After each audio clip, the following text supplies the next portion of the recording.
बहुत सारे young generation भी आजकल चाहती है कि असी बाहर जाके स्टडी करिए, उत्थे जाके सैटल डाउन होइए, पर सब तो पहला पड़ाव आइल्स ही नहीं क्लीयर कर पाते। जे तुसी 2 या 3 मिनट की इंग्लिश बोल सकते हो तो तुसी बिना आइल्स तो भी USA का वीज़ा क्रैक कर सकते हो।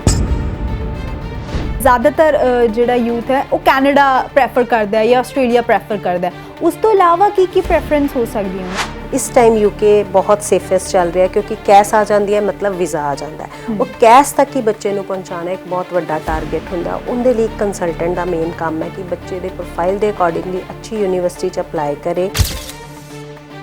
बच्चों फ्रॉड तो बचाने के लिए किहड़ा सोर्स यूज़ करें? कई बार बच्चे मेरे नाल डिस्कस करते हैं कि किसी कंसलटेंट ने 2.5 लाख रुपया ले लिया, 6 लाख ले लिया। इदां दी कोई रिक्वायरमेंट नहीं होंदी, कंसलटेंट नूं पैसे देने की कोई रिक्वायरमेंट नहीं होंदी। देखो यूनिवर्सिटी की फीस उनके अकाउंट 'च जाएगी, फाइनैंशियल्स जो बच्चे नूं चाहिए ने शो करन लई वो बच्चे के अकाउंट 'ਚ शो होणगे। कंसलटेंट ये एक सर्विस चार्जिज ही होंदे आ। सो अवेयर रहो, अपने कंसलटेंट नाल डिस्कस करो कि किस चीज़ के किहड़े पैसे ने। बच्चे पूरी प्रॉपरली डिस्कस ही नहीं करते, वो डिटेल च पुछते ही नहीं है। मोस्ट इंपॉर्टेंट पॉइंट है कि तुसी अपनी स्टडी के वास्ते बाहर जाना चाहते हो तो तुसी ये जरूर देखो कि तुहाडा कंसलटेंट उन्ना पढ़िया लिखिया है कि वो तुहाडा करियर डिफाइन कर सकता है, तुहानू प्रॉपर कोर्स की नॉलेज दे सकता है कि नहीं दे सकता। मेरे को रिसेंटली बच्चा आया, उनके 95% मार्क्स सी, 7.5 उनके बैंड सी, 2021 पास आउट सी, 22 च उन्हें अप्लाई जिदा किया, उनकी रिफ्यूज़ल आ गई। वो बड़ा शॉक्ड सी कि मेरा तो वीज़ा आना ही आना है क्योंकि मेरे तो मार्क्स बहुत अच्छे हैं। कैनेडा तो उन्हें वीज़ा अप्लाई किया बट उनकी रिफ्यूज़ल आ गई जस्ट बिकॉज कि उनका कोर्स नहीं रेलीवेंट सी। असी दोबारा उनका कोर्स उनकी स्टडी के अकॉर्डिंगली मैच करके उन्होंने दोबारा उनकी SOP प्रॉपरली लिख के उनका असी प्रोफाइल दोबारा अंबैसी च भेजिया, हाई कमीशन ने उन्होंने वीज़ा दिता। मैंने इन्नी वजह फीलिंग हो रही है कि जोमैटो वाला वो है UK का वीज़ा रिसीव कर रहा है, ये तो बड़ी गल कोई हो नहीं सकती। मैं कोमल मैडम का बहुत थैंक्स करता कि इन्होंने मेरी जोमैटो की जितनी भी मेहनत की कमाई है उस मेहनत की कमाई को मेरा मेहनत का फल दिया।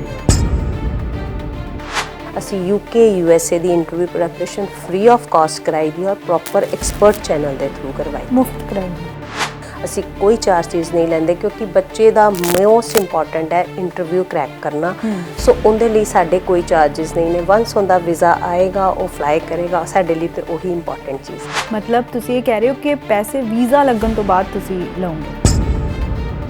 स्टूडेंट्स ने जो अपनी यूनिवर्सिटीज़ चूज़ करनियां ने, कंट्री चूज़ करनी है, वो प्रोसैस दे विच बच्चे बहुत सारे की होंदे ने कि कदे किसी कंपनी कोल जांदे ने, फिर कहंदे ने कि नहीं तुसी जो कैनेडा पहुँच जाओगे उत्थे जाके तुहानू नाल स्टडी दे नाल काम मिल जूगा, पर वो प्रोसैस च भी किते ना किते वो अड़ जांदे ने। एजुकेशन फेयर होंदे ने, ये बहुत इंपॉर्टेंट होंदे ने बच्चों के लिए क्योंकि बच्चों को एक डायरैक्ट मौका मिलता है उस कंट्री के रैप्रजेंटेटिव को मिलन का। बच्चों के क्वेश्चनस होर बैटर वे नाल क्लीयर हो सकते हैं कि किस कंट्री च मैं अप्लाई करन जा रहा, जिस भी कंट्री च या जिस भी यूनिवर्सिटी किस तरह की है, प्रोग्राम किस तरह का है, उत्थे जॉब अपॉर्चुनिटीज़ किदां दियां ने। डेली पोस्ट पंजाबी देख रहे हो तुसी ते मैं हाँ शिखा संधीर। विदेश जाना चाहते हो पर आइल्स क्लीयर नहीं हो रही, बहुत बार वीज़ाज रिफ्यूज़ल आ चुके ने, तो तमाम सारी प्रॉब्लम्स दे हल लैके अज साडे नाल डॉक्टर कोमल स्टूडियो दे विच आए ने।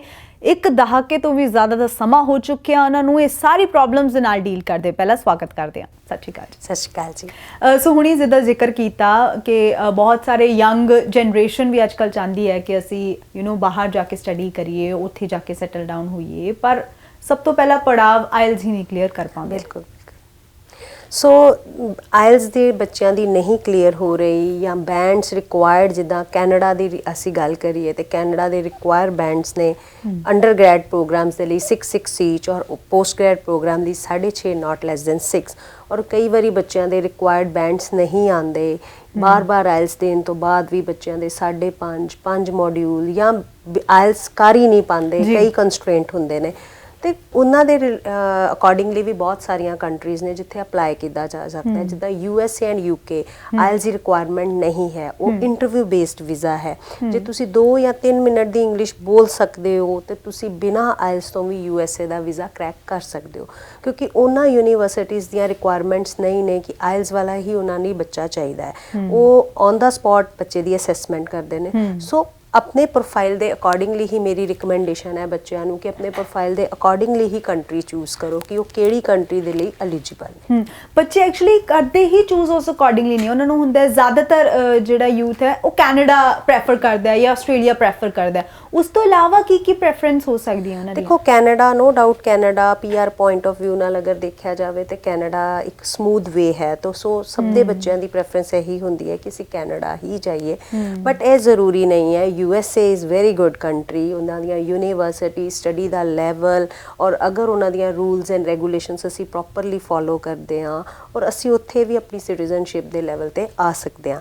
ਦੂਸਰੀ ਕੰਟਰੀ ਹੈ UK ਬਹੁਤ ਇਸ ਟਾਈਮ UK ਬਹੁਤ ਅੱਛੀ ਤਰ੍ਹਾਂ ਵੀਜ਼ਾ ਦੇ ਰਹੀ ਹੈ, ਆਲਮੋਸਟ 100% ਵੀਜ਼ਾ ਸਕਸੈਸ ਰੇਟ ਜਾ ਰਿਹਾ ਹੈ। ਪਰ UK ਦੇ ਵਿੱਚ ਅਪਲਾਈ ਕਰਨ ਦਾ ਇੱਕ ਕੰਸਲਟੈਂਟ ਚੂਜ਼ ਕਰਨਾ ਬਹੁਤ ਇੰਪੋਰਟੈਂਟ ਹੈ, ਕਿਉਂਕਿ UK ਦੇ ਵਿੱਚ ਸਭ ਤੋਂ ਮੋਸਟ ਇੰਪੋਰਟੈਂਟ ਹੈ ਆਫਰ ਤੇ ਆ ਜਾਂਦੀ ਹੈ ਕੈਸ਼ ਦੇ ਲਈ ਫਾਈਨੈਂਸ਼ੀਅਲ ਰਿਕੁਆਇਰਮੈਂਟਸ ਜੋ ਜ਼ਰੂਰੀ ਚੀਜ਼ਾਂ ਨੇ ਉਹ ਪੂਰੀਆਂ ਕੀਤੀਆਂ ਜਾਣ। ਕੈਸ਼ ਦੀ ਇੰਟਰਵਿਊ ਵੀ ਹੈ, ਬਿਨਾਂ ਕੈਸ਼ ਮਤਲਬ ਬਿਨਾਂ ਇੰਟਰਵਿਊ ਤੋਂ ਵੀ ਕੈਸ਼ ਨਿਕਲ ਆਉਂਦੀ ਹੈ। ਉਹ ਕਿਸ ਤਰੀਕੇ ਦੇ ਨਾਲ ਪ੍ਰੋਸੈਸ ਹੈ? ਕੈਸ਼ ਦੀ ਇੰਟਰਵਿਊ ਤੋਂ ਬਿਨਾਂ ਵੀ ਕੈਸ਼ ਆ ਜਾਂਦੀ ਹੈ। ਕੁਝ ਯੂਨੀਵਰਸਿਟੀਜ਼ ਦੀਆਂ ਰਿਕੁਆਇਰਮੈਂਟ ਹੁੰਦੀਆਂ, ਉਹ ਫਾਈਨੈਂਸ਼ੀਅਲਸ ਚੈੱਕ ਕਰਦੇ ਨੇ, ਪ੍ਰੋਫਾਈਲ ਚੈੱਕ ਕਰਦੇ ਨੇ ਤੇ ਕੈਸ਼ ਇਸ਼ੂ ਕਰ ਦਿੰਦੇ ਨੇ। ਇਸ ਟਾਈਮ UK ਬਹੁਤ ਸੇਫੈਸਟ ਚੱਲ ਰਿਹਾ ਕਿਉਂਕਿ ਕੈਸ਼ ਆ ਜਾਂਦੀ ਹੈ ਮਤਲਬ ਵੀਜ਼ਾ ਆ ਜਾਂਦਾ ਹੈ। ਉਹ ਕੈਸ਼ ਤੱਕ ਹੀ ਬੱਚੇ ਨੂੰ ਪਹੁੰਚਾਉਣਾ ਇੱਕ ਬਹੁਤ ਵੱਡਾ ਟਾਰਗੇਟ ਹੁੰਦਾ। ਉਹਦੇ ਲਈ ਕੰਸਲਟੈਂਟ ਦਾ ਮੇਨ ਕੰਮ ਹੈ ਕਿ ਬੱਚੇ ਦੇ ਪ੍ਰੋਫਾਈਲ ਦੇ ਅਕੋਰਡਿੰਗਲੀ ਅੱਛੀ ਯੂਨੀਵਰਸਿਟੀ 'ਚ ਅਪਲਾਈ ਕਰੇ, ਉਹਨੂੰ ਕੈਸ਼ ਦੀ ਪ੍ਰੋਪਰਲੀ ਪ੍ਰੈਪਰੇਸ਼ਨ ਕਰਾਏ, ਕਿਉਂਕਿ ਜਿਹੜੀ ਕੈਸ਼ ਦੀ ਇੰਟਰਵਿਊ ਦੀ ਪ੍ਰੈਪਰੇਸ਼ਨ ਹੁੰਦੀ ਹੈ 30 to 40 ਮਿੰਟਸ ਦੀ ਉਹ ਇੰਟਰਵਿਊ ਹੁੰਦੀ ਹੈ ਔਰ ਉਹ ਇੰਟਰਵਿਊ ਦੀ ਅਗਰ ਪ੍ਰੋਪਰ ਪ੍ਰੈਪਰੇਸ਼ਨ ਕਰਾਈ ਜਾਏ ਤੇ ਬੱਚੇ ਬਹੁਤ ਈਜ਼ੀਲੀ ਉਹ ਇੰਟਰਵਿਊ ਕਰੈਕ ਕਰ ਲੈਂਦੇ ਆ। ਸੋ ਕੈਸ਼ ਆ ਗਈ ਸਮਝੋ ਵੀਜ਼ਾ ਆ ਗਿਆ। ਇਹ ਅੱਜ ਕੱਲ੍ਹ ਮਾਰਕੀਟ ਦੇ ਵਿੱਚ ਵੀ ਚੱਲ ਰਿਹਾ ਕਿ ਕੈਸ਼ ਆ ਗਈ ਤੇ ਵੀਜ਼ਾ ਆ ਗਿਆ। UK almost safest and risk free visa ਚੱਲ ਰਿਹਾ। ਓਕੇ, ਸੋ ਧੋਖਾਧੜੀ ਦੇ ਵੀ ਬਹੁਤ ਸਾਰੇ ਕੇਸਿਸ ਹੁੰਦੇ ਆ। ਬੱਚਿਆਂ ਨੂੰ ਫਰਾਡ ਤੋਂ ਬਚਾਉਣ ਦੇ ਲਈ ਕਿਹੜਾ ਸੋਰਸ ਉਹ ਯੂਜ਼ ਕਰਨ? ਦੇਖੋ ਧੋਖਾਧੜੀ ਕਿਸ ਤਰ੍ਹਾਂ, ਇੱਕ ਪੜ੍ਹਿਆ ਲਿਖਿਆ ਬੱਚਾ ਬਾਹਰ ਜਾ ਕੇ ਪੜ੍ਹਨਾ ਚਾਹੁੰਦਾ ਹੈ। ਮੈਂ ਕਈ ਵਾਰੀ ਬੱਚੇ ਮੇਰੇ ਨਾਲ ਡਿਸਕਸ ਕਰਦੇ ਆ ਕਿ ਕਿਸੇ ਕੰਸਲਟੈਂਟ ਨੇ 2.5 ਲੱਖ ਰੁਪਇਆ ਲੈ ਲਿਆ, 6 ਲੱਖ ਲੈ ਲਿਆ। ਇੱਦਾਂ ਦੀ ਕੋਈ ਰਿਕੁਆਇਰਮੈਂਟ ਨਹੀਂ ਹੁੰਦੀ। ਕੰਸਲਟੈਂਟ ਨੂੰ ਪੈਸੇ ਦੇਣ ਦੀ ਕੋਈ ਰਿਕੁਆਇਰਮੈਂਟ ਨਹੀਂ ਹੁੰਦੀ। ਦੇਖੋ ਯੂਨੀਵਰਸਿਟੀ ਦੀ ਫੀਸ ਉਹਦੇ ਅਕਾਊਂਟ 'ਚ ਜਾਏਗੀ, ਫਾਈਨੈਂਸ਼ੀਅਲਸ ਜੋ ਬੱਚੇ ਨੂੰ ਚਾਹੀਦੇ ਨੇ ਸ਼ੋਅ ਕਰਨ ਲਈ ਉਹ ਬੱਚੇ ਦੇ ਅਕਾਊਂਟ 'ਚ ਸ਼ੋਅ ਹੋਣਗੇ। ਕੰਸਲਟੈਂਟ ਇਹ ਤਾਂ ਇੱਕ ਸਰਵਿਸ ਚਾਰਜਿਸ ਹੀ ਹੁੰਦੇ ਆ। ਸੋ ਅਵੇਅਰ ਰਹੋ, ਆਪਣੇ ਕੰਸਲਟੈਂਟ ਨਾਲ ਡਿਸਕਸ ਕਰੋ ਕਿ ਕਿਸ ਚੀਜ਼ ਦੇ ਕਿਹੜੇ ਪੈਸੇ ਨੇ। ਅੱਜ ਕੱਲ੍ਹ ਤਾਂ ਸਭ ਕੋਲ ਸਮਾਰਟ ਕਾਰਡਸ ਨੇ, ਆਪਣੇ ਕਾਰਡਸ ਦੇ ਥਰੂ ਪੇਮੈਂਟਸ ਕਰੋ। ਸੋ ਮੈਨੂੰ ਨਹੀਂ ਲੱਗਦਾ ਕਿ ਧੋਖਾਧੜੀ ਦੇ ਕੋਈ ਚਾਂਸਿਸ ਹੋਣੇ ਚਾਹੀਦੇ ਆ। ਵੰਸ ਤੁਸੀਂ ਸਟੱਡੀ ਵੀਜ਼ਾ ਤੇ ਜਾ ਰਹੇ ਹੋ, ਤੁਸੀਂ ਕੋਈ ਵਕੇਸ਼ਨਸ ਤੇ ਨਹੀਂ ਜਾ ਰਹੇ ਕਿ ਸਾਡਾ ਪੈਕੇਜ ਕਿਸੇ ਨੇ ਬੁੱਕ ਕਰਨਾ ਹੈ। ਸੋ ਮੈਂ ਹਮੇਸ਼ਾ ਬੱਚਿਆਂ ਨੂੰ ਕਹਿੰਦੀ ਹਾਂ ਕਿ ਅਵੇਅਰਡ ਰਹੋ, ਹਮੇਸ਼ਾ ਕੌਨਸ਼ੀਅਸ ਰਹੋ। ਆਪਣੇ ਕੰਸਲਟੈਂਟ ਨੂੰ ਜ਼ਰੂਰ ਪੁੱਛੋ ਕਿ ਮੇਰੀ ਕਿਹੜੀ ਪੇਮੈਂਟ ਕਿੱਥੇ ਜਾ ਰਹੀ ਹੈ। ਸਭ ਕੁਝ ਆਨਲਾਈਨ ਟ੍ਰਾਂਜੈਕਸ਼ਨ ਹੈ, ਆਪਣੇ ਅਕਾਊਂਟ 'ਚੋਂ ਟ੍ਰਾਂਜੈਕਸ਼ਨਸ ਕਰਾਓ। No need to give any money to any consultant. ਸਭ ਤੋਂ ਬਿਹਤਰੀਨ ਗੱਲ ਤੁਸੀਂ ਕਹੀ ਉਰੇ ਜਿੱਦਾਂ ਜ਼ਿਕਰ ਕੀਤਾ, ਬੱਚੇ ਪੂਰੀ ਪ੍ਰੋਪਰਲੀ ਡਿਸਕਸ ਹੀ ਨਹੀਂ ਕਰਦੇ, ਉਹ ਡਿਟੇਲ 'ਚ ਪੁੱਛਦੇ ਹੀ ਨਹੀਂ ਹੈ। ਬਿਲਕੁਲ, ਮੈਂ ਕਈ ਵਾਰੀ ਇੰਟਰਵਿਊਜ਼ ਵੀ ਦਿੰਦੀ ਹਾਂ ਜਾਂ ਮੈਂ ਆਪਣੀ ਵੀਡੀਓਜ਼ ਵੀ ਬਣਾਉਂਦੀ ਹਾਂ, ਤਾਂ ਮੈਂ ਬੱਚਿਆਂ ਨੂੰ ਹਮੇਸ਼ਾ ਕਹਿੰਦੀ ਹਾਂ ਕਿ ਤੁਸੀਂ ਕੰਸਲਟੈਂਟ ਹਾਇਰ ਕਰ ਰਹੇ ਹੋ, ਇੱਕ ਪ੍ਰੋਪਰ ਕੁਐਸਚਨੇਅਰ ਬਣਾਓ। ਹਰ ਕੁਐਸਚਨ ਦਾ ਆਨਸਰ ਆਪਣੇ ਕੰਸਲਟੈਂਟ ਤੋਂ ਲਓ ਕਿ ਮੇਰੀ ਪ੍ਰੋਫਾਈਲ ਦੇ ਅਕੋਰਡਿੰਗਲੀ ਮੈਂ ਕਿਹੜੀ ਕੰਟਰੀ 'ਚ ਜਾ ਕੇ ਅਪਲਾਈ ਕਰਾਂ, ਮੈਂ ਕਿਹੜੀ ਕੰਟਰੀ 'ਚ ਜਾ ਕੇ ਸਟੱਡੀ ਕਰਕੇ ਸੈਟਲ ਹੋ ਸਕਦਾ, ਉਹਦੀਆਂ ਆਇਲਸ ਰਿਕੁਆਇਰਮੈਂਟ ਕੀ ਨੇ, ਉਹਦੇ ਅਕੈਡਮਿਕਸ ਰਿਕੁਆਇਰਮੈਂਟ ਕੀ ਨੇ। ਔਰ ਇਸ ਦੇ ਬਾਵਜੂਦ ਔਰ ਇਹ ਵੀ ਕਨਫਰਮਡ ਕਰਨ ਕਿ ਉਹ ਇੰਟਰਵਿਊ ਦੀ ਪ੍ਰੋਪਰ ਪ੍ਰੈਪਰੇਸ਼ਨ ਕਰਦੇ, ਕਿਉਂਕਿ ਸਾਰੀ ਕੰਟਰੀਜ਼ ਨਹੀਂ ਇੰਟਰਵਿਊ ਕਰਵਾਉਂਦੀਆਂ। ਬਟ ਹੁਣ ਨਈ ਅਪਡੇਟ ਆਈ ਹੈ, ਕੈਨੇਡਾ ਨੇ ਵੀ ਇੰਟਰਵਿਊ ਲੈਣੀ ਸਟਾਰਟ ਕੀਤੀ ਹੈ। ਬਿਕੋਜ਼ ਬਹੁਤ ਸਾਰੀਆਂ ਪ੍ਰੋਫਾਈਲਸ ਜਾ ਰਹੀਆਂ ਕੈਨੇਡਾ ਦੇ ਵਿੱਚ, ਬਹੁਤ ਸਾਰੀਆਂ ਪਿੱਛੇ ਰਿਫਿਊਜ਼ਲਸ ਵੀ ਅਸੀਂ ਫੇਸ ਕੀਤੀਆਂ। ਉਹ ਰਿਫਿਊਜ਼ਲਸ ਦੇ ਰੀਜ਼ਨ ਹੀ ਇੱਦਾਂ ਸੀ ਕਿ ਉਹ ਗੁੱਡ ਪ੍ਰੋਫਾਈਲ, ਕਰੀਮ ਪ੍ਰੋਫਾਈਲ ਲੈਣਾ ਚਾਹੁੰਦੇ ਨੇ। ਤੇ ਜੇ ਇੰਟਰਵਿਊ ਲੈ ਰਹੇ ਨੇ, ਤੁਸੀਂ ਆਪਣੀ SOP ਕਿੱਦਾਂ ਬਣੇਗੀ, ਤੁਹਾਡੀ SOP 'ਚ ਕੀ ਲਿਖਿਆ ਜਾ ਰਿਹਾ ਹੈ, ਤੁਹਾਡਾ ਕੋਰਸ ਰੈਲੇਵੈਂਟ ਹੈ ਜਾਂ ਨਹੀਂ ਹੈ, ਉਸ ਕੋਰਸ ਦੇ ਨਾਲ ਤੁਹਾਡੇ ਕੀ ਫਿਊਚਰ ਪ੍ਰੋਸਪੈਕਟਸ ਨੇ, ਉਹਦੇ ਬਾਰੇ ਬੱਚੇ ਨੂੰ ਨੌਲੇਜ ਹੋਣੀ ਬਹੁਤ ਜ਼ਰੂਰੀ ਹੈ। ਸੋ ਹਮੇਸ਼ਾ ਆਪਣੇ ਕੰਸਲਟੈਂਟ ਕੋਲੋਂ ਹਰ ਤਰ੍ਹਾਂ ਦੇ ਕੁਐਸਚਨਸ ਜੋ ਤੁਹਾਡੇ ਦਿਮਾਗ 'ਚ ਨੇ ਜ਼ਰੂਰ ਪੁੱਛੋ, ਕਿਉਂਕਿ ਤੁਸੀਂ ਇੱਕ ਐਜੂਕੇਸ਼ਨ ਕੰਸਲਟੈਂਟ ਕੋਲ ਜਾ ਰਹੇ ਹੋ।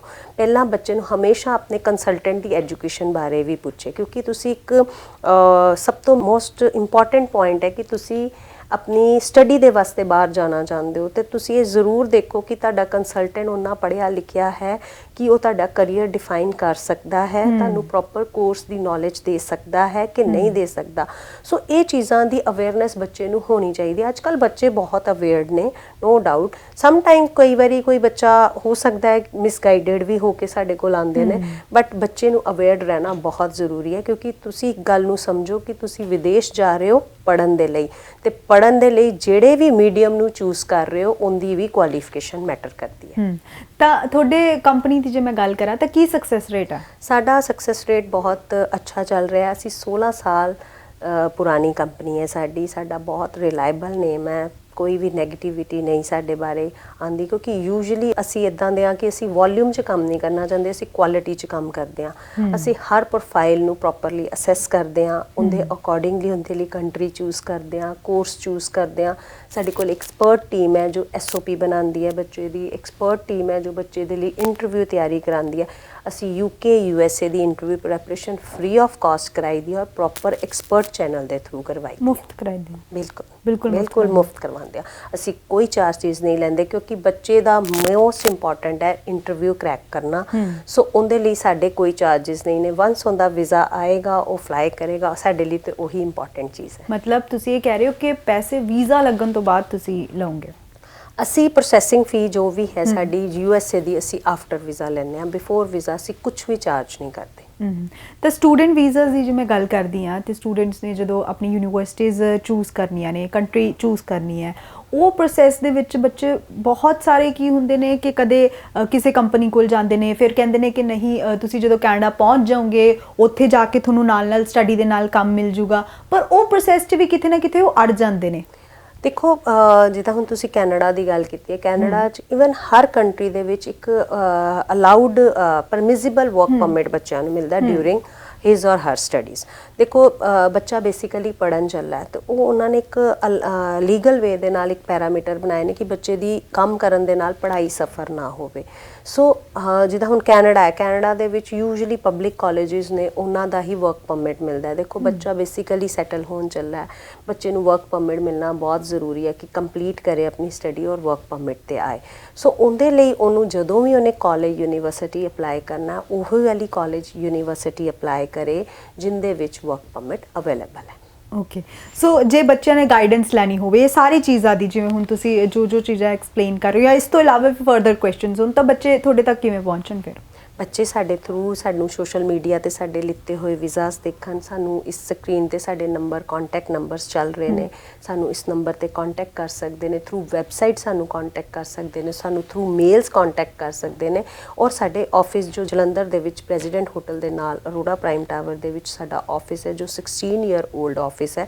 ਸਾਨੂੰ ਆਫਿਸ ਆ ਕੇ ਮੇਰੇ ਕੋ ਅਪਾਇੰਟਮੈਂਟ ਬੁੱਕ ਕਰਨ, ਮੈਨੂੰ ਆ ਕੇ ਮਿਲਣ, ਮੈਂ ਉਹਨਾਂ ਦੀ ਹਰ ਕੁਐਰੀ ਦਾ ਆਨਸਰ ਦਿਆਂਗੀ। ਅਗਰ ਮੈਂ ਸੈਮੀਨਾਰਸ ਦੀ ਗੱਲ ਕਰਾਂ, ਹੁਣ ਤੱਕ ਤੁਸੀਂ ਕਿੰਨੇ ਸੈਮੀਨਾਰਸ ਜਿਹੜੇ ਨੇ ਆਰਗੇਨਾਈਜ਼ ਕਰ ਚੁੱਕੇ? ਬਹੁਤ ਸਾਰੇ ਸੈਮੀਨਾਰਸ ਕੀਤੇ ਨੇ ਅਸੀਂ। ਰੀਸੈਂਟਲੀ ਵੀ ਹਲੇ ਜੁਲਾਈ ਦੇ ਵਿੱਚ ਸੈਮੀਨਾਰ ਕੀਤਾ, ਔਰ ਸਾਡਾ ਹੁਣ ਸੈਮੀਨਾਰ ਨਵੰਬਰ ਦੇ ਵਿੱਚ ਵੀ ਹੈ। 29 ਨਵੰਬਰ ਨੂੰ ਅਸੀਂ ਹੋਟਲ AB ਕਲਾਰਕ ਇੰਗ ਦੇ ਵਿੱਚ ਜਲੰਧਰ ਦੇ ਵਿੱਚ ਸੈਮੀਨਾਰ ਕਰ ਰਹੇ ਹਾਂ, ਜਿੰਦੇ ਵਿੱਚ ਬੱਚਿਆਂ ਨੂੰ ਖੁੱਲ੍ਹਾ ਸੱਦਾ ਹੈ, ਕੋਈ ਐਂਟਰੀ ਫੀਸ ਨਹੀਂ ਹੈ, ਕੋਈ ਕੁਝ ਨਹੀਂ ਹੈ। ਡਿਫਰੈਂਟ ਯੂਨੀਵਰਸਿਟੀ ਤੋਂ ਡਿਫਰੈਂਟ ਕੰਟਰੀਜ਼ ਦੇ ਰੈਪਰੈਜ਼ੈਂਟੇਟਿਵਸ ਆ ਰਹੇ ਨੇ, ਜੋ ਆਪਣੇ ਬੱਚੇ ਡਾਇਰੈਕਟ ਆ ਕੇ ਉਹਨਾਂ ਕੋਲੋਂ ਕਾਉਂਸਲਿੰਗ ਲੈ ਸਕਦੇ ਨੇ ਕਿ ਉਹ ਕਿਹੜੇ ਕੋਰਸ 'ਚ ਜਾਣ, ਉਸ ਕੰਟਰੀ 'ਚ ਜਾਣ ਦਾ ਉਹਨਾਂ ਨੂੰ ਕੀ ਫਾਇਦਾ, ਉਸ ਕੋਰਸ 'ਚ ਪੜ੍ਹਨ ਦਾ ਉਹਨਾਂ ਨੂੰ ਕੀ ਫਾਇਦਾ, ਉਹ ਡਾਇਰੈਕਟ ਕਾਉਂਸਲਿੰਗ ਲੈ ਸਕਦੇ ਨੇ।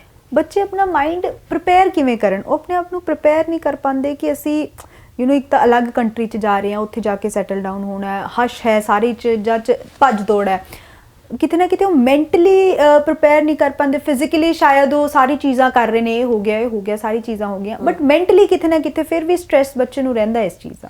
ਬੇਸਿਕਲੀ ਮੈਂ ਹਮੇਸ਼ਾ ਬੱਚਿਆਂ ਨੂੰ ਕਹਿੰਦੀ ਹਾਂ, ਜਦੋਂ ਤੁਸੀਂ 10th ਕੀਤੀ ਹੈ, ਜਦੋਂ ਤੁਸੀਂ +1 'ਚ ਕੋਰਸ ਆਪਣਾ ਚੂਜ਼ ਕਰ ਰਹੇ ਹੋ, ਕਿਉਂਕਿ ਯੂਜੂਅਲੀ ਬੱਚੇ 12th ਤੋਂ ਬਾਅਦ ਜਾਂਦੇ ਨੇ, ਸਟਰੀਮ ਬਹੁਤ ਇੰਪੋਰਟੈਂਟ ਹੈ। ਜੇ ਤੁਹਾਡੇ ਆਰਟ ਸਟਰੀਮ ਹੈ, ਕਾਮਰਸ ਸਟਰੀਮ ਹੈ, ਨਾਨ ਮੈਡੀਕਲ ਸਟਰੀਮ ਹੈ, ਮੈਡੀਕਲ ਸਟਰੀਮ ਹੈ, ਤੁਹਾਡਾ ਕੋਰਸ ਤੁਹਾਡੀ ਜੋ ਵੀ ਸਟੱਡੀਜ਼ 12th ਦੀਆਂ ਰਹੀਆਂ ਉਹਦੇ ਅਕੋਰਡਿੰਗਲੀ ਹੋਣਾ ਚਾਹੀਦਾ। ਫਿਰ ਜਿਸ ਵੀ ਕੰਟਰੀ 'ਚ ਤੁਹਾਡਾ ਤੁਹਾਡਾ ਡ੍ਰੀਮ ਹੈ ਜਾਣ ਦਾ ਉਸ ਕੰਟਰੀ ਦੇ ਵਿੱਚ ਉਹਦੀਆਂ ਆਇਲਸ ਰਿਕੁਆਇਰਮੈਂਟ ਐਲੀਜੀਬਿਲਟੀ ਜੋ ਵੀ ਹੈ ਉਹਦੀ ਐਡਮਿਸ਼ਨ ਰਿਕੁਆਇਰਮੈਂਟਸ ਜੋ ਨੇ ਉਹ ਜ਼ਰੂਰ ਪੂਰੀ ਕਰੋ। ਫੋਰਸੇਬਲੀ ਕਦੀ ਵੀ ਆਪਣਾ ਡ੍ਰੀਮ ਜਾਂ ਕਿਸੇ ਦੇ ਪਿੱਛੇ ਲੱਗ ਕੇ ਆਪਣਾ ਡ੍ਰੀਮ ਸੈੱਟ ਨਾ ਕਰੋ। ਹਮੇਸ਼ਾ ਆਪਣਾ ਡ੍ਰੀਮ ਤੁਹਾਡਾ ਉਹ ਡ੍ਰੀਮ ਹੋਣਾ ਚਾਹੀਦਾ ਹੈ ਕਿ ਜੋ ਤੁਹਾਡੇ ਪ੍ਰੋਫਾਈਲ ਦੇ ਅਕੋਰਡਿੰਗਲੀ ਹੋਵੇ। ਅਗਰ ਕੈਨੇਡਾ ਜਾਣ ਦਾ ਡ੍ਰੀਮ ਹੈ ਤਾਂ ਤੁਹਾਨੂੰ ਤੁਸੀਂ ਕੈਨੇਡਾ ਦੀਆਂ ਜੋ ਐਂਟਰੀ ਰਿਕੁਆਇਰਮੈਂਟਸ ਉਹ ਜੋ ਜ਼ਰੂਰ ਮੀਟ ਕਰੋ।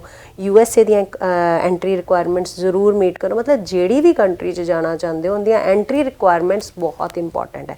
ਸਭ ਤੋਂ ਮੋਸਟ ਇੰਪੋਰਟੈਂਟ ਹੁੰਦਾ ਹੈ ਕਿਸੇ ਕੰਟਰੀ ਦੇ ਵਿੱਚ ਵੀਜ਼ਾ ਲੈਣਾ।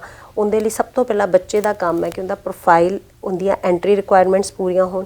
ਜਦੋਂ ਇਸ ਕੰਸਲਟੈਂਟ ਕੋ ਆਉਂਦਾ ਹੈ ਤਾਂ ਕੰਸਲਟੈਂਟ ਦਾ ਫਿਰ ਕੰਮ ਸ਼ੁਰੂ ਹੁੰਦਾ ਹੈ ਕਿ ਬੱਚੇ ਨੂੰ ਹੁਣ ਸਭ ਤੋਂ ਮੋਸਟ ਇੰਪੋਰਟੈਂਟ ਕੰਮ ਹੈ ਕਿਉਂਕਿ ਹਰ ਕੰਟਰੀ ਦੀ ਪ੍ਰੀਵੀਅਸ ਸਟੱਡੀ ਔਰ ਕਰੰਟ ਸਟੱਡੀ ਦਾ ਜ਼ਰੂਰ ਰੈਲੇਵੈਂਸੀ ਦੇਖਦੀ ਹੈ। ਹੁਣ ਮੈਡੀਕਲ ਵਾਲਾ ਬੱਚਾ ਹੈ ਤੇ ਉਹਦੇ ਸਬਜੈਕਟ ਜੋ ਫਰਦਰ ਪੜਨ ਜਾ ਰਿਹਾ that should be matched with on the previous study ਨਾਲ ਬਿਲਕੁਲ। ਤਾਂ ਹੀ ਉਹ ਆਪਣੀ ਇੱਕ ਡਿਫਾਈਨ ਕਰ ਸਕਦਾ ਹੈ ਕਿ ਮੈਂ ਇਸ ਕੰਟਰੀ 'ਚ ਚੱਲਣਾ, ਇਸ ਕੋਰਸ 'ਚ ਚੱਲਣਾ, ਕਿਉਂ ਮੇਰਾ ਡ੍ਰੀਮ ਹੈ ਇਸ ਕੋਰਸ 'ਚ ਜਾਣ ਦਾ ਔਰ ਮੈਂ ਫਿਊਚਰ 'ਚ ਕੀ ਬਣਨਾ ਚਾਹੁੰਦਾ। ਇਹ ਸਾਰੀਆਂ ਚੀਜ਼ਾਂ ਇੱਕ ਕੰਸਲਟੈਂਟ ਜਦੋਂ ਤੁਸੀਂ ਹਾਇਰ ਕਰਦੇ ਹੋ ਤੇ ਕੰਸਲਟੈਂਟ ਦਾ ਇੱਕ ਮਤਲਬ ਇਹੀ ਮੇਨ ਡਿਊਟੀ ਹੁੰਦੀ ਹੈ ਕਿ ਬੱਚੇ ਨੂੰ ਇੱਕ ਪਾਥਵੇ ਪ੍ਰੋਪਰ ਹੁੰਦਾ ਮਾਈਂਡ ਕਲੀਅਰ ਕਰੇ ਕਿ ਬੇਟਾ ਤੁਸੀਂ ਇਸ ਕੋਰਸ 'ਚ ਜਾ ਰਹੇ ਹੋ, ਇਸ ਕੋਰਸ 'ਚ ਹੀ ਜਾਣਾ ਹੈ ਔਰ ਇਹ ਕੋਰਸ ਤੁਹਾਨੂੰ ਸੂਟ ਕਿਸ ਤਰ੍ਹਾਂ ਕਰ ਰਿਹਾ, ਤੁਹਾਡੀ ਸਟੱਡੀ ਨਾਲ ਮੈਚ ਕਿੱਦਾਂ ਕਰ ਰਿਹਾ ਔਰ ਉਹਦੇ ਉਸ ਕੋਰਸ ਨੂੰ ਕਰਨ ਤੋਂ ਬਾਅਦ ਉਸ ਕੰਟਰੀ ਦੇ ਵਿੱਚ ਸੈਟਲਮੈਂਟ ਦੇ ਕੀ ਚਾਂਸਿਸ ਨੇ ਔਰ ਜੌਬ ਓਪਰਚੁਨਿਟੀਜ਼ ਕੀ ਨੇ। ਸੋ ਇਹ ਕਈ ਵਾਰੀ ਬੱਚੇ ਬੜੇ ਵੇਗ ਜੇ ਡਿਸਾਈਡਡ ਹੁੰਦੇ ਨੇ, ਬੱਚਿਆਂ ਨੂੰ ਪਤਾ ਹੀ ਨਹੀਂ ਹੁੰਦਾ। ਉੱਥੇ ਜਾ ਕੇ ਪਤਾ ਲੱਗਦਾ ਕਿ ਇਸ ਕੋਰਸ ਦੀ ਤਾਂ ਉੱਥੇ ਕੋਈ ਵੈਲਿਊ ਹੀ ਨਹੀਂ ਹੈ। ਸੋ ਇਹ ਵੀ ਚੀਜ਼ਾਂ ਬਹੁਤ ਇੰਪੋਰਟੈਂਟ ਨੇ। ਜੇ ਤੁਸੀਂ ਆਪਣੇ ਕੰਸਲਟੈਂਟ ਕੋ ਜਾ ਰਹੇ ਹੋ ਜ਼ਰੂਰ ਪੁੱਛੋ ਕਿ ਮੈਂ ਇਸ ਕੋਰਸ ਦੇ ਵਿੱਚ ਜਾ ਰਿਹਾ ਤੇ ਉੱਥੇ ਫਰਦਰ ਮੈਨੂੰ ਕੀ ਜੌਬ ਓਪਰਚੁਨਿਟੀਜ਼ ਮਿਲਣਗੀਆਂ। ਇੱਕ ਆਪਾਂ ਥੋੜਾ ਜਿਹਾ ਡਿਸਕਸ ਕਰ ਲੈਂਦੇ ਹਾਂ ਹੋਰ ਡੀਪਲੀ ਕਿ ਜੇ ਮੰਨ ਲਓ ਕਿ ਆਰਟਸ ਵਾਲੇ ਸਟੂਡੈਂਟ ਹੈ, ਚਾਰ ਤਰੀਕੇ ਦੇ ਆਪਾਂ ਲੈ ਲੈਂਦੇ ਹਾਂ, ਆਰਟਸ ਹੈ, ਕਾਮਰਸ ਹੈ, ਮੈਡੀਕਲ ਹੈ, ਨਾਨ ਮੈਡੀਕਲ ਹੈ। ਤਾਂ ਇਹ ਚਾਰ ਤਰੀਕੇ ਦੇ ਆਪਣੇ ਕੋਲ ਸਟੂਡੈਂਟਸ ਨੇ ਜਿਨ੍ਹਾਂ ਨੇ ਉਰੇ 12th ਜਿਹੜੀ ਹੈ ਇਹਨਾਂ ਸਬਜੈਕਟਸ 'ਚ ਕੀਤੀ ਹੈ। ਤਾਂ ਇਹਨਾਂ ਚਾਰਾਂ ਵਾਸਤੇ ਅੱਜ ਕੱਲ੍ਹ ਜੋ ਪ੍ਰੋਫੈਸ਼ਨਲੀ ਵੀ ਉਹਨਾਂ ਨੂੰ ਹੈਲਪ ਕਰੇ ਤਾਂ ਉਹ ਕਿਹੜੇ ਸਬਜੈਕਟਸ ਨੇ ਜਿਹੜੇ ਉੱਥੇ ਜਾ ਕੇ ਆਪਟ ਕਰ ਸਕਦੇ? ਹੁਣ ਜਿੱਦਾਂ ਕਾਮਰਸ ਵਾਲਾ ਬੱਚਾ ਹੈ ਡੈਫੀਨੇਟਲੀ ਉਹ ਬਿਜ਼ਨਸ ਪ੍ਰੋਗਰਾਮਸ, ਫਾਈਨੈਂਸ ਦੇ ਪ੍ਰੋਗਰਾਮਸ, ਮਾਰਕੀਟਿੰਗ ਦੇ ਪ੍ਰੋਗਰਾਮਸ 'ਚ ਜਾਏ, ਉਹਨੂੰ ਜ਼ਿਆਦਾ ਉੱਥੇ ਉਹਦਾ ਕਰੀਅਰ ਜ਼ਿਆਦਾ ਅੱਛਾ ਬਿਲਡ ਹੋ ਸਕਦਾ ਹੈ। ਹੁਣ नॉन मेडिकल का बच्चा है जो IT रिलेटेड या इंजीनियरिंग रिलेटेड प्रोग्राम से जाएगा उनका पाथवे ज़्यादा अच्छा डिफाइन हो सकता है। सो बहुत सारे मेडिकल वाला बच्चा है तो हैल्थ केयर के रिलेटेड प्रोग्राम से जाए। आर्ट्स वाले बच्चे लिए बहुत सारिया ऑप्शनस होंदियां ने, वो कई तरह के प्रोग्राम से जा सकता है। जो उन्हें प्रीवियसली पढ़िया है उनके रिलेटेड अपना सब्जेक्ट चूज़ कर सकता है। फाइन आर्ट्स वाला बच्चा है या किसी ने हॉस्पिटैलिटी के रिलेटेड होम साइंस पढ़िया है या कुकिंग के रिलेटेड कोई सब्जेक्ट पढ़िया, वो डेफिनेटली उस सब्जेक्ट के रिलेटेड होटल मैनेजमेंट इन्हां दे प्रोग्राम्स से जाए तो ज़्यादा अच्छा करियर वो बना सकता है अपना। ਸਾਲ ਦੇ ਵਿੱਚ ਤੁਹਾਡੇ ਆਲਮੋਸਟ ਕਿੰਨਾ ਵੀਜ਼ਾਸ ਜੇ ਆਪਾਂ ਦੇਖਦੇ ਆ ਤਾਂ ਤੁਸੀਂ ਕਿੰਨੇ ਕਲੀਅਰ ਕਰਵਾ ਚੁੱਕੇ ਹੋ? ਅਸੀਂ ਸਾਡੀ ਆਲਮੋਸਟ ਮਤਲਬ visa success rate more than 3000 ਹੈ 1 ਈਅਰ ਦੇ ਵਿੱਚ। ਸਾਡਾ ਮਤਲਬ ਅੱਛਾ ਸਕਸੈਸ ਰੇਟ ਚੱਲ ਰਿਹਾ। ਅਸੀਂ ਆਲਮੋਸਟ ਸਾਰੀਆਂ ਕੰਟਰੀਜ਼ ਕਰਦੇ ਹਾਂ, ਨਿਊਜ਼ੀਲੈਂਡ ਵੀ ਕਰਦੇ ਹਾਂ, ਆਸਟ੍ਰੇਲੀਆ ਵੀ ਕਰਦੇ ਹਾਂ, ਕੈਨੇਡਾ ਵੀ ਕਰਦੇ ਹਾਂ, UK ਵੀ। UK ਦਾ ਸਾਡਾ ਸਪਟੈਂਬਰ ਇਨਟੇਕ ਦਾ ਆਲਮੋਸਟ 100% ਵੀਜ਼ਾ ਸਕਸੈਸ ਰੇਟ ਸੀ। ਜੇ ਬੱਚੇ ਸਾਡੇ ਜ਼ਰੂਰ ਇਹ ਵੀ ਬਹੁਤ ਇੰਪੋਰਟੈਂਟ ਮੈਂ ਬੱਚਿਆਂ ਨੂੰ ਕਹਿੰਦੀ ਹਾਂ, ਤੁਸੀਂ ਜਿਹੜਾ ਵੀ ਕੰਸਲਟੈਂਟ ਹਾਇਰ ਕਰਦੇ ਹੋ ਤੁਸੀਂ ਜ਼ਰੂਰ ਉਸ ਕੰਸਲਟੈਂਟ ਨੂੰ ਜਾ ਕੇ ਪੁੱਛੋ ਕਿ ਉਹਨੇ ਉਸ ਕੰਟਰੀ ਦੇ ਲਈ ਉਹਦੇ ਕੋਲ ਕੀ ਐਕਸਪੀਰੀਅੰਸ ਹੈ, ਉਹਨੇ ਉਸ ਕੰਟਰੀ ਦੇ ਵੀਜ਼ਾਸ ਲਿੱਤੇ ਹੈ ਕਿ ਨਹੀਂ ਲਿੱਤੇ ਹੈ, ਕਿਉਂਕਿ ਤਾਂ ਹੀ ਬੱਚੇ ਦਾ ਇੱਕ ਕੌਨਫੀਡੈਂਸ ਬਿਲਡਅਪ ਹੁੰਦਾ ਹੈ। ਸਮਟਾਈਮ ਬਹੁਤ ਸਾਰੇ ਨਵੇਂ ਕੰਸਲਟੈਂਟ ਹੁੰਦੇ ਹੈ। ਹੁਣ ਜਿੱਦਾਂ ਆਸਟ੍ਰੇਲੀਆ ਦੀ ਗੱਲ ਕਰੀਏ ਤਾਂ ਆਸਟ੍ਰੇਲੀਆ 'ਚ SOP GT ਬਹੁਤ ਇੰਪੋਰਟੈਂਟ ਹੈ। ਉਹ GT ਕਲੀਅਰ ਕਰਾਉਣਾ ਇੱਕ ਐਕਸਪਰਟ ਕੰਸਲਟੈਂਟ ਹੀ करा सकते हैं। सो ये छोटे छोटे पॉइंट्स होंगे जिंदे ते गलती हो जाती है और बच्चे का कल नूं रिफ्यूजल आ जाती है, बच्चे का थोड़ा मतलब जो एक ड्रीम होंदा है वो टुट जाता है, थोड़ा बच्चा खराब होंदा है क्योंकि फाइनैंशियली भी डेफिनेटली लॉस होंदा है जो तुसीं कंट्री की रिफ्यूजल लेंदे हो, क्योंकि उनकी काफ़ी तरह के लॉसिस भी बच्चे नूं होंदे। सो ये चीज़ां करन तो पहलां कुछ भी डिसाइड करन तो पहलां एक अच्छे कंसलटेंट का बहुत बड़ा रोल होंदा है। तो अगर मान लो कि किसी स्टूडेंट की 2 बार रिफ्यूजल आ चुकी तो मान लो थोड़े कोल डील करन लई आया कि मैम मेरी 2 बार रिफ्यूजल आ चुकी है तो हुण मैं की करा?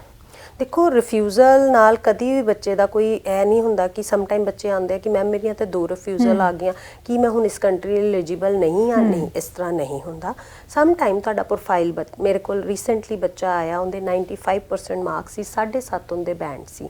बच्चा इन्ने फ्रैश बिल्कुल मतलब 2021 पास आउट सी, 22 च उन्हें अपलाई जिद्दां कीता उनकी रिफ्यूजल आ गई। वो बड़ा शॉक्ड सी कि मेरा तो वीज़ा आना ही आना है क्योंकि मेरे तो मार्क्स बहुत अच्छे है। कैनेडा तो उन्हें ਵੀਜ਼ਾ ਅਪਲਾਈ ਕੀਤਾ ਬਟ ਉਹਦੀ ਰਿਫਿਊਜ਼ਲ ਆ ਗਈ ਜਸਟ ਬਿਕੋਜ਼ ਕਿ ਉਹਦਾ ਕੋਰਸ ਨਹੀਂ ਰੈਲੇਵੈਂਟ ਸੀ। Exactly. ਅਸੀਂ ਦੁਬਾਰਾ ਉਹਦਾ ਕੋਰਸ ਉਹਦੀ ਸਟੱਡੀ ਦੇ ਅਕੋਰਡਿੰਗਲੀ ਮੈਚ ਕਰਕੇ ਉਹਨੂੰ ਦੁਬਾਰਾ ਉਹਦੀ SOP ਪ੍ਰੋਪਰਲੀ ਲਿਖ ਕੇ ਉਹਦਾ ਅਸੀਂ ਪ੍ਰੋਫਾਈਲ ਦੁਬਾਰਾ ਅੰਬੈਸੀ 'ਚ ਭੇਜਿਆ, ਹਾਈ ਕਮਿਸ਼ਨ ਨੇ ਉਹਨੂੰ ਵੀਜ਼ਾ ਦਿੱਤਾ ਵਿਦਿਨ 2 ਮੰਥਸ। ਸੋ ਬਹੁਤ ਇੰਪੋਰਟੈਂਟ ਹੈ SOP। ਮੈਂ ਕਈ ਵਾਰੀ ਬੱਚੇ ਰਿਫਿਊਜ਼ਲ ਵਾਲਿਆਂ ਦੇ ਕੱਟ ਕਾਪੀ ਪੇਸਟ SOP ਹੈ। ਹੁਣ ਕੈਨੇਡਾ ਨੇ ਇਸੇ ਕਰਕੇ ਹੀ ਇੰਟਰਵਿਊ ਸਟਾਰਟ ਕੀਤੀ ਹੈ ਬਿਕੋਜ਼ SOP ਬਹੁਤ ਵੀਕ ਬਣਾਈ ਜਾਂਦੀ। ਹੁਣ ਕੋਈ ਕੰਟਰੀ ਦਾ ਡੀ ਅਗਰ ਇੰਟਰਵਿਊ ਨਹੀਂ ਲੈ ਰਹੀ, ਤੁਸੀਂ ਕਿੱਦਾਂ ਆਪਣਾ ਪ੍ਰੋਫਾਈਲ ਪ੍ਰੈਜ਼ੈਂਟ ਕਰਦੇ ਹੋ, ਕਿਸ ਤਰ੍ਹਾਂ ਕਰੋਗੇ? ਤੁਸੀਂ ਡੈਫੀਨੇਟਲੀ ਇਨ ਰਾਈਟਿੰਗ ਉਹਨਾਂ ਨੂੰ ਦੱਸੋਗੇ ਕਿ ਮੈਂ ਇਹ ਸਟੂਡੈਂਟ ਹਾਂ, ਮੈਂ ਕੀਤਾ ਹੋਇਆ, ਇਹ ਕਰਨ ਜਾ ਰਿਹਾ, ਮੇਰੇ ਫਿਊਚਰ ਪ੍ਰੋਸਪੈਕਟ ਹੈ। ਤੁਹਾਨੂੰ ਪੂਰੀ ਇੱਕ ਰੈਲੇਵੈਂਸੀ ਦੱਸਣੀ ਚਾਹੀਦੀ ਹੈ। ਤੇ ਮੈਂ ਕਈ ਵਾਰ ਦੇਖਦੀ ਹਾਂ ਕਿ ਇੰਨਾ ਜ਼ਿਆਦਾ ਮਤਲਬ ਰਸ਼ ਹੈ ਕਈਆਂ ਕੋਲ, ਉਹ ਬਸ ਹਰ ਬੱਚੇ ਦਾ, ਔਰ ਕਈ ਵਾਰੀ ਤੇ ਮੈਂ ਇਦਾਂ ਦੀਆਂ SOP ਦੇਖਿਆ ਬੱਚੇ ਦਾ ਨਾਮ ਤੱਕ ਵੀ ਚੇਂਜ ਨਹੀਂ ਸੀ, ਕੱਟ ਕਾਪੀ ਪੇਸਟ। ਉਹ ਹਾਈ ਕਮਿਸ਼ਨ ਹੈ, ਉਹ ਬਹੁਤ ਸਾਰੀਆਂ ਚੀਜ਼ਾਂ ਉਹ ਅੰਡਰਸਟੈਂਡ ਕਰਦੇ ਨੇ, ਸਮਝਦੇ ਨੇ, ਇਸੇ ਕਰਕੇ ਉਹ ਬੱਚਿਆਂ ਦੀਆਂ ਇੰਟਰਵਿਊਜ਼ ਲੈ ਰਹੇ ਨੇ। ਹੁਣ ਮੇਰੀ ਕਿਸੇ ਵੀ ਬੱਚੇ ਦੀ, ਮੈਂ ਰੀਸੈਂਟਲੀ ਵੀ ਪਰਸੋਂ ਵੀ ਮੇਰਾ ਵੀਜ਼ਾ ਆਇਆ, ਬੱਚਿਆਂ ਦੇ ਸਾਡੇ ਡੇਲੀ ਕੈਨੇਡਾ ਦੇ ਵੀਜ਼ਾਜ਼ ਆਉਂਦੇ ਨੇ, ਮੇਰੇ ਹਾਲੇ ਤੱਕ ਕਿਸੇ ਬੱਚੇ ਦੀ ਵੀ ਇੰਟਰਵਿਊ ਨਹੀਂ ਆਈ। ਸੋ ਮੈਂ ਇਸ ਚੀਜ਼ ਤੇ ਮਤਲਬ ਖੁਸ਼ੀ ਹੁੰਦੀ ਹੈ ਮੈਨੂੰ ਕਿ ਅਸੀਂ ਚਲੋ ਪ੍ਰੋਫਾਈਲ ਹੀ ਇੰਨੇ ਅੱਛੇ ਤਰੀਕੇ ਨਾਲ ਪ੍ਰੈਜ਼ੈਂਟ ਕਰੀਦਾ ਕਿ ਐਮਬੈਸੀ ਕਨਵਿੰਸ ਹੋ ਕੇ ਵੀਜ਼ਾ ਦੇ ਰਹੀ ਹੈ, ਬੱਚਿਆਂ ਨੂੰ ਇੰਟਰਵਿਊ ਨਹੀਂ ਲੈ ਰਹੀ। ਕਿਉਂਕਿ SOP and farms presentation, file presentation ਬਹੁਤ ਇੰਪੋਰਟੈਂਟ ਹੈ ਕੈਨੇਡਾ ਦੇ। ਤਾਂ ਆਪਾਂ ਸਪਾਊਸ ਵੀਜ਼ਾ ਦੀ ਜੇ ਗੱਲ ਕਰਦੇ ਹੋ, ਕਿਉਂਕਿ ਬਹੁਤ ਸਾਰਿਆਂ ਨੂੰ ਫਿਕਰ ਹੁੰਦੀ ਹੈ ਕਿ ਮੇਰਾ ਹਸਬੈਂਡ ਜਾਂ ਮੇਰੀ ਵਾਈਫ ਜਿਹੜੀ ਹੈ, ਜੇ ਮੈਂ ਬਾਹਰ ਚਲ ਜਾਂਦਾ, ਉਹ ਮੇਰੇ ਨਾਲ ਆ ਪਾਣਗੇ ਜਾਂ ਨਹੀਂ ਆ ਪਾਣਗੇ, ਤਾਂ ਇਸ ਦੇ ਵਾਸਤੇ ਕਿੱਦਾਂ ਉਹਨਾਂ ਨੂੰ ਸੋਲਵ ਹੋ ਸਕਦੀ ਹੈ ਪ੍ਰੋਬਲਮ? ਦੇਖੋ ਕਈ ਕੰਟਰੀਜ਼ ਨੇ ਜਿੱਥੇ ਤੇ ਸਪਾਊਸ ਬਿਲਕੁਲ ਸਟੂਡੈਂਟ ਦੇ ਨਾਲ ਜਾ ਸਕਦਾ, ਜਿੱਦਾਂ UK ਹੈ, USA ਹੈ, ਆਸਟ੍ਰੇਲੀਆ ਹੈ, ਨਿਊਜ਼ੀਲੈਂਡ। ਸਪਾਊਸ ਇਮੀਡੀਏਟਲੀ ਨਾਲ ਜਾ ਸਕਦਾ, ਸੇਮ ਪਲੇਨ ਤੇ ਵੀ ਜਾ ਸਕਦਾ। ਹੁਣ UK ਦਾ ਮੈਂ ਰੀਸੈਂਟਲੀ ਤੁਹਾਨੂੰ ਦੱਸਦੀ, ਸਪਾਊਸ ਵੀਜ਼ਾ ਲਿੱਤਾ, ਬੱਚੇ ਦਾ ਸੇਮ ਡੇ ਮਤਲਬ 21 ਨੂੰ ਉਹਨੇ ਫਾਈਲ ਲਗਾਈ, ਉਹ 21 ਨੂੰ ਹੀ ਉਹਦਾ ਵੀਜ਼ਾ ਆ ਗਿਆ। ਸੋ ਬੱਚਾ, ਉਹ ਤੁਸੀਂ ਬੱਚਿਆਂ ਨੂੰ ਮੈਂ ਕਹਾਂਗੀ YouTube ਤੇ ਡੈਫੀਨੇਟਲੀ ਉਹਦੀ ਵੀਡੀਓ ਦੇਖਣਾ। ਉਹ ਜਿਹੜਾ ਲੜਕਾ ਸੀਗਾ, ਵਾਈਫ ਉਹਦੀ ਮਾਸਟਰ ਪ੍ਰੋਗਰਾਮਸ 'ਚ UK ਗਈ, ਤੇ ਉਹਦਾ ਜਿਹੜਾ ਸਪਾਊਸ ਸੀਗਾ ਉਹ ਜ਼ੋਮੈਟੋ ਦੇ ਵਿੱਚ ਕੰਮ ਕਰਦਾ ਸੀ। ਤੇ ਉਹ ਹਮੇਸ਼ਾ ਮੈਨੂੰ ਕਹਿੰਦਾ ਸੀ ਕਿ ਮੈਮ ਮੇਰੀ ਬੜੀ ਹਾਰਡ ਅਰਨ ਮਨੀ ਹੈ। ਔਰ ਉਹਦੀ ਸਿਸਟਰ ਸ਼ਾਇਦ 10 ਕੁ ਸਾਲ ਪਹਿਲਾਂ ਗਏ ਸੀ, ਤੇ ਉਹ ਕਹਿੰਦੇ ਸੀ ਵੀ ਕੰਸਲਟੈਂਟ ਬੜਾ ਖਰਾਬ ਕਰਦੇ, ਤੇ ਉਹਨੂੰ ਫੇਥ ਨਹੀਂ ਸੀ। ਤੇ ਪਰ ਜਦੋਂ ਮੇਰੇ ਕੋਲ ਆਇਆ ਤੇ ਮੈਂ ਉਹਦੀ ਵਾਈਫ ਦਾ ਜਦੋਂ ਸਾਰਾ ਪਲਾਨ ਆਊਟ ਕੀਤਾ ਕਿ ਇਸ ਤਰ੍ਹਾਂ ਤੁਹਾਡਾ ਵੀਜ਼ਾ ਪ੍ਰੋਸੈਸ ਕਰਾਂਗੇ, ਵਾਈਫ ਦਾ ਸਟੂਡੈਂਟ ਵੀਜ਼ਾ ਲਿੱਤਾ ਔਰ ਉਹਦਾ ਵੀਜ਼ਾ ਲਿੱਤਾ। ਉਹ ਲਿਟਰਲੀ ਮਤਲਬ ਉਹਨੇ ਮੈਨੂੰ ਬਹੁਤ ਥੈਂਕਸ ਕੀਤਾ ਕਿ ਜ਼ੋਮੈਟੋ ਵਾਲੇ ਦਾ ਤੁਸੀਂ ਅੱਜ ਡ੍ਰੀਮ ਪੂਰਾ ਕੀਤਾ। ਮਤਲਬ ਸਪਾਊਸ ਨਾਲ ਵੀ ਸਟੂਡੈਂਟ ਜਾ ਸਕਦਾ ਹੈ। ਸਾਡੇ ਕੋਲ ਬਹੁਤ ਸਾਰੀਆਂ ਕੰਟਰੀਜ਼ ਜਿੱਦਾਂ UK, USA without IELTS with spouse ਤੁਸੀਂ ਅਪਲਾਈ ਕਰ ਸਕਦੇ ਹੋ। ਕੈਨੇਡਾ ਦੇ ਵਿੱਚ ਬੱਚਾ ਪਹਿਲਾਂ ਚਲੇ ਜਾਂਦਾ, ਉਸ ਤੋਂ ਬਾਅਦ ਸਪਾਊਸ ਲਈ ਅਸੀਂ ਅਪਲਾਈ ਕਰਦੇ ਹਾਂ ਯੂਜਲੀ। ਤੇ ਸਪਾਊਸ ਦਾ ਇਸ ਟਾਈਮ ਕੈਨੇਡਾ ਦੇ ਵਿੱਚ ਵੀ ਬਹੁਤ ਅੱਛਾ ਸਕਸੈਸ ਰੇਟ ਚੱਲ ਰਿਹਾ। ਸਾਡਾ ਹੁਣ ਰੀਸੈਂਟਲੀ ਵੀਜ਼ਾ ਆਇਆ, 1 ਮਹੀਨੇ ਦੇ ਵਿੱਚ ਹਾਈ ਕਮਿਸ਼ਨ ਨੇ ਆਪਣਾ ਰਿਜ਼ਲਟ ਦੇ ਦਿੱਤਾ। ਸੋ ਅਗਰ ਤੇ ਤੁਸੀਂ ਸਪਾਊਸ ਦੇ ਨਾਲ ਹੀ ਜਾਣਾ ਚਾਹੁੰਦੇ ਹੋ, ਸੇਮ ਪਲੇਨ 'ਚ ਬੈਠ ਕੇ ਜਾਣਾ ਚਾਹੁੰਦੇ ਹੋ, ਤਾਂ ਤੁਹਾਡੇ ਕੋਲ USA, UK, New Zealand, Australia options ਨੇ, ਜਿੱਥੇ ਤੁਸੀਂ ਆਪਣੇ ਸਪਾਊਸ ਨਾਲ ਜਾ ਕੇ ਆਪਣੀ ਸਟੱਡੀ ਵੀ ਕੰਪਲੀਟ ਕਰ ਸਕਦੇ ਹੋ ਔਰ ਕੰਮ ਵੀ ਕਰ ਸਕਦੇ ਹੋ। ਸੋ ਇੱਦਾਂ ਦੀਆਂ ਵੀ ਬਹੁਤ ਸਾਰੀਆਂ ਆਪਸ਼ਨਸ ਨੇ ਜਿਹਦੇ ਨਾਲ ਆਪਾਂ ਪੜ੍ਹਨ ਦੇ ਨਾਲ ਆਪਣੀ ਫੈਮਿਲੀ ਦੇ ਨਾਲ ਵੀ ਸੈਟਲ ਹੋ ਸਕਦੇ ਹਾਂ ਇਨ ਡਿਫਰੈਂਟ ਕੰਟਰੀਜ਼। ਮੰਨ ਲਓ ਕਿ ਸਟੂਡੈਂਟਸ ਨੇ ਹੋਰ ਕੁਐਸਚਨਸ ਜਾਣਨੇ ਹੋਣ, ਕਿਉਂਕਿ ਹੋਰ ਬੇਤਹਾਸ਼ਾ ਕੁਐਸਚਨਸ ਹੋਣਗੇ ਜੋ ਕੁਐਸਚਨ ਪੁੱਛਣੇ ਚਾਹ ਰਹੇ ਹੋਣਗੇ ਸਟੂਡੈਂਟਸ, ਤਾਂ ਤੁਹਾਡਾ ਰੀਸੈਂਟ ਹੁਣ ਜਿਹੜਾ ਸੈਮੀਨਾਰ ਹੋਣ ਵਾਲਾ ਉਹਦੇ ਬਾਰੇ ਡਿਟੇਲ 'ਚ ਜਾਣਕਾਰੀ ਦੇ ਦਿਓ। ਦੇਖੋ, ਮੈਂ ਜਿਹੜਾ ਰੀਸੈਂਟਲੀ ਸੈਮੀਨਾਰ ਅਸੀਂ ਕਰ ਰਹੇ ਹਾਂ, ਮੇਰੇ ਕੋਲ UK ਦੀਆਂ ਆਲਮੋਸਟ ਯੂਨੀਵਰਸਿਟੀਜ਼ ਵਿਜ਼ਿਟ ਕਰ ਰਹੀਆਂ, ਕੈਨੇਡਾ ਦੀਆਂ, USA ਦੀਆਂ ਟੌਪ ਰੈਂਕਡ ਯੂਨੀਵਰਸਿਟੀ ਜਿੱਦਾਂ ਯੂਨੀਵਰਸਿਟੀ ਔਰੇਗਨ, ਹੋਰ ਬੜੀਆਂ ਯੂਨੀਵਰਸਿਟੀਜ਼ ਦੇ ਰਿਪਰੈਜ਼ੈਂਟੇਟਿਵ ਡਾਇਰੈਕਟਲੀ ਮੇਰੇ ਸੈਮੀਨਾਰ 'ਚ ਆ ਰਹੇ ਨੇ। ਨਿਊਜ਼ੀਲੈਂਡ ਤੋਂ ਮੇਰੇ ਪਾਰਟਨਰ ਨੇ ਜੋ ਲਾਇਸੈਂਸ ਇਮੀਗ੍ਰੇਸ਼ਨ ਐਡਵਾਈਜ਼ਰ ਨੇ, ਉਹ ਆ ਰਹੇ ਨੇ ਬੱਚਿਆਂ ਨੂੰ ਸਪੈਸ਼ਲੀ ਨਿਊਜ਼ੀਲੈਂਡ ਦੇ ਕਿ ਗ੍ਰੀਨ ਲਿਸਟ 'ਚ ਕਿਹੜੇ ਪ੍ਰੋਗਰਾਮ ਹੈ, ਉਹ PR ਪਾਥਵੇ ਟੂ PR ਜਿਹੜੇ ਪ੍ਰੋਗਰਾਮਸ ਹੈ ਉਹਨਾਂ 'ਚ ਅਪਲਾਈ ਕਰਨ, ਉਹ ਪ੍ਰੋਪਰ ਗਾਈਡੈਂਸ ਦੇਣਗੇ ਨਿਊਜ਼ੀਲੈਂਡ ਦੇ ਰਿਲੇਟਿਡ। ਆਸਟ੍ਰੇਲੀਆ ਦੇ ਜਿਹੜੇ ਡਾਇਰੈਕਟ ਮੇਰੇ ਕੋਲ ਕਾਲਜ ਯੂਨੀਵਰਸਿਟੀਜ਼ ਨੇ, ਕਿਉਂਕਿ ਮੋਰ ਦੈਨ ਸਾਡੇ ਕੋਲ 200 ਤੋਂ ਜ਼ਿਆਦਾ ਕਾਲਜ ਯੂਨੀਵਰਸਿਟੀਜ਼ ਨੇ ਜਿਨ੍ਹਾਂ ਨਾਲ ਸਾਡੇ ਡਾਇਰੈਕਟ ਟਾਈ-ਅਪਸ ਨੇ, ਉਹ ਸਾਰੇ ਆਉਣਗੇ। ਇਹ ਜਿਹੜੇ ਐਜੂਕੇਸ਼ਨ ਫੇਅਰ ਹੁੰਦੇ ਨੇ, ਇਹ ਬਹੁਤ ਇੰਪੋਰਟੈਂਟ ਹੁੰਦੇ ਨੇ ਬੱਚਿਆਂ ਦੇ ਲਈ, ਕਿਉਂਕਿ ਬੱਚਿਆਂ ਨੂੰ ਇੱਕ ਡਾਇਰੈਕਟ ਮੌਕਾ ਮਿਲਦਾ ਹੈ ਉਸ ਕੰਟਰੀ ਦੇ ਰਿਪਰੈਜ਼ੈਂਟੇਟਿਵ ਨੂੰ ਮਿਲਣ ਦਾ। ਬੱਚਿਆਂ ਦੇ ਕੁਐਸਚਨਸ ਹੋਰ ਬੈਟਰ ਵੇ ਨਾਲ ਕਲੀਅਰ ਹੋ ਸਕਦੇ ਨੇ ਕਿ ਕਿਸ ਕੰਟਰੀ 'ਚ ਮੈਂ ਅਪਲਾਈ ਕਰਨ ਜਾ ਰਿਹਾ, ਜਿਸ ਵੀ ਕੰਟਰੀ 'ਚ ਜਾਂ ਜਿਸ ਵੀ ਯੂਨੀਵਰਸਿਟੀ, ਉਹ ਯੂਨੀਵਰਸਿਟੀ ਕਿਸ ਤਰ੍ਹਾਂ ਦੀ ਹੈ, ਪ੍ਰੋਗਰਾਮ ਕਿਸ ਤਰ੍ਹਾਂ ਦਾ ਹੈ, ਉੱਥੇ ਜੌਬ ਓਪਰਚੁਨਿਟੀਜ਼ ਕਿੱਦਾਂ ਦੀਆਂ ਨੇ। ਸੋ ਇਹ ਚੀਜ਼ਾਂ ਹਮੇਸ਼ਾ ਐਜੂਕੇਸ਼ਨ ਫੇਅਰ 'ਤੇ ਜ਼ਰੂਰ ਬੱਚਿਆਂ ਦੀਆਂ ਕਲੀਅਰ ਹੁੰਦੀਆਂ। ਅਤੇ ਮੈਂ ਆਪਣੇ ਸਾਰੇ ਜੋ ਵੀ ਆਡੀਅנס ਹੈ, ਆਪਣੇ ਬੱਚਿਆਂ ਨੂੰ ਇਨਵਾਈਟ ਕਰਦੀ ਕਰਦੀ ਹਾਂ ਕਿ ਉਹ 29 ਨਵੰਬਰ ਨੂੰ ਸਾਡੇ ਜਲੰਧਰ ਆਉਣ AB ਕਲਾਰਕ ਇਨ ਜੋ ਬਿਲਕੁਲ ਬੱਸ ਸਟੈਂਡ ਦੇ ਕੋਲ ਹੋਟਲ ਹੈ, ਉਸ ਹੋਟਲ ਦੇ ਵਿੱਚ ਆ ਕੇ 10 ਤੋਂ 5 ਸਾਡਾ ਸੈਮੀਨਾਰ ਹੈ, ਉਹ ਜ਼ਰੂਰ ਅਟੈਂਡ ਕਰਨ। ਡੈਫੀਨੇਟਲੀ ਉਹਨਾਂ ਨੂੰ ਪੋਜ਼ਿਟਿਵਿਟੀ ਮਿਲੇਗੀ ਔਰ ਬਹੁਤ ਸਾਰੇ ਉਹਨਾਂ ਦੀਆਂ ਕੁਐਰੀਜ਼ ਦਾ ਉਹਨਾਂ ਨੂੰ ਆਨਸਰ ਮਿਲੇਗਾ। Thank you so much doctor Komal ਸਾਨੂੰ ਟਾਈਮ ਦੇਣ ਦੇ ਲਈ। ਸੋ ਆਈ ਹੋਪ ਕਿ ਤੁਹਾਡੇ ਕਈ ਸਾਰੇ ਕੁਐਸਚਨਸ ਕਲੀਅਰ ਹੋ ਗਏ ਹੋਣਗੇ। ਜੇ ਨਹੀਂ ਹੋਏ ਤਾਂ 29 ਨਵੰਬਰ ਨੂੰ ਸੈਮੀਨਾਰ ਹੈ, ਉਹ ਤੁਸੀਂ ਜਲੰਧਰ ਦੇ ਵਿੱਚ ਜਾ ਕੇ ਅਟੈਂਡ ਕਰ ਸਕਦੇ ਹੋ। ਡਿਟੇਲ ਅਸੀਂ ਤੁਹਾਨੂੰ ਸਾਰੀ ਨਾਲ ਦਿੱਤੀ ਹੋਈ ਹੈ। ਬਾਕੀ ਸਾਰੇ ਪ੍ਰੋਗਰਾਮਸ ਦੇ ਲਈ ਡੇਲੀ ਪੋਸਟ ਪੰਜਾਬੀ ਦੇ ਨਾਲ ਜੁੜੇ ਰਹੋ। ਹੁਣ ਮੈਨੂੰ ਦਿਓ ਇਜਾਜ਼ਤ, ਧੰਨਵਾਦ।